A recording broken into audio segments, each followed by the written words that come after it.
Okay.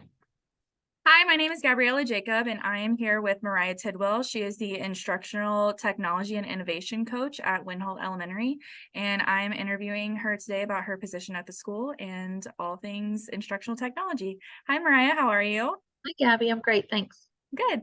Um, I was going to ask you, what is your degree that is required for the position, or do you need a degree for this specific position?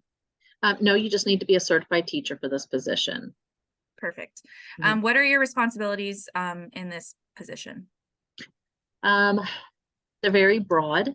I have a couple of buckets. So our job description was rewritten last year to make us more coaching focused and make sure that we're really focused on um, impacting classroom instruction. So I'm just going to kind of describe those buckets, and that might be enough. So the first bucket is facilitating technology integration and innovation. And that means providing technology leadership, contributing to a shared school vision of future ready teaching and learning by supporting teachers and school leaders in advancing from traditional classroom instruction to future ready instructional practices via the support for professional learning opportunities, curriculum learning teams, and individual coaching. So that's really my job has to do with helping our school use technology and develop future ready instructional practices in the classroom. And that can include professional learning with teams, it can include school-wide professional learning, one-to-one coaching, any of that. And then I support that work in the background a lot. So I do a lot of things to set up accounts, to set up subscriptions. Today I was working with one of the administrators to develop the budget and the things that we need to purchase. Then a big part of mine is professional growth because this role has to stay informed and stay kind of in the front of the work that's happening, like with the county or in other areas. So I have to make sure that I'm growing professionally and keeping track of how I'm growing and what I'm doing to stay informed. And then I have another generic thing that's called other school duties. And we all laugh because that means I can go in lots of different places. So I also manage like our social media accounts and set up email accounts and um, do a lot with like outward communication. But the other school duties really has a lot to do with whatever else the principal needs us to do. So we're kind of used differently in different places. Perfect. So you don't typically have a set schedule every single day.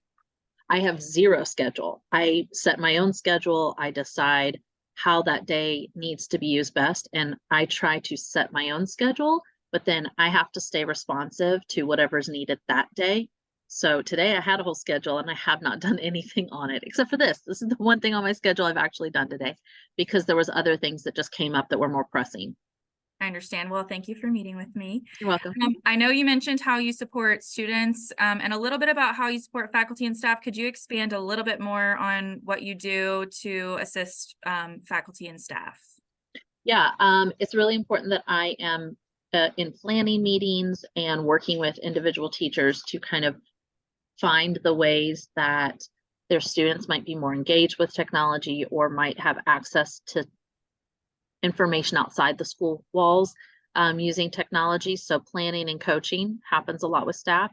Planning school-wide staff development, collecting the information we need and the data we need to make goals for growth, and then planning and implementing that staff development also. Perfect. How do you meet the needs of students with remote learning outside of school? You slightly mentioned that. Yeah, we don't do a whole lot with remote learning because Gwinnett has the Gwinnett online campus. And so students who need to do any remote learning for their school day, I guess, get that learning through Gwinnett online campus or other programs like that. But so we're not really supporting any of that in our local schools now. The only thing that we have to do with remote learning is supporting kids when they're outside of the school day. What other programs do they need to be practicing and accessing? Parents, I help parents with uh, having tools at home to help their kids. But that's all that we do with remote learning now. Perfect. Do you have a budget that you control? I don't have a set budget every year, but typically I get a chunk of money. So they'll say, hey, you've got XYZ to spend. Like last year, I created a budget of $70,000. 35,000 of that got spent, but I had 150 to spend. I didn't need it all. Wow. 70 was the most I could. And then we boiled it down to the best things that we could spend that money on. Would you be willing to share some of the things that you spent the money on for our school? Yeah, we bought some subscriptions. So like the money went toward learning A to Z subscriptions, Brain Pop. We had Imagine Learning subscriptions site-wide. So for the whole school for Imagine Learning.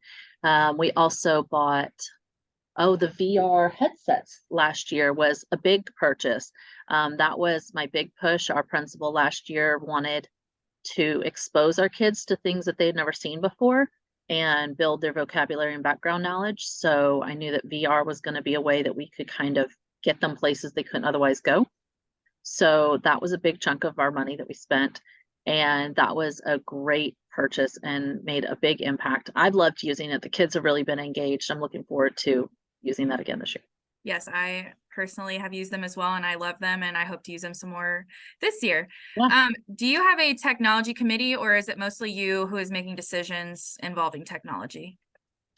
So I kind of have a team here at the school. Our technology team consists of myself, our technology support technician, which is Mr. Gates. He does the hardware work. Our media specialist who does instructional support also with technology and handles a lot of communication like the broadcast system. And then our student data management clerk, that's the SDMC, which is Miss McVickers.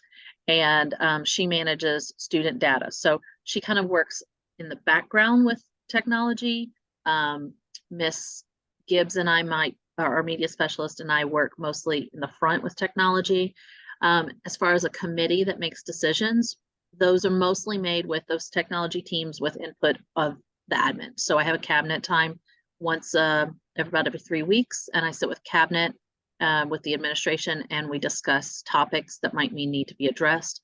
Last year I had an innovation team that gave me some feedback because we had the one-to-one Chromebooks last year, and I needed a lot of feedback from teachers who were using them, what we could do.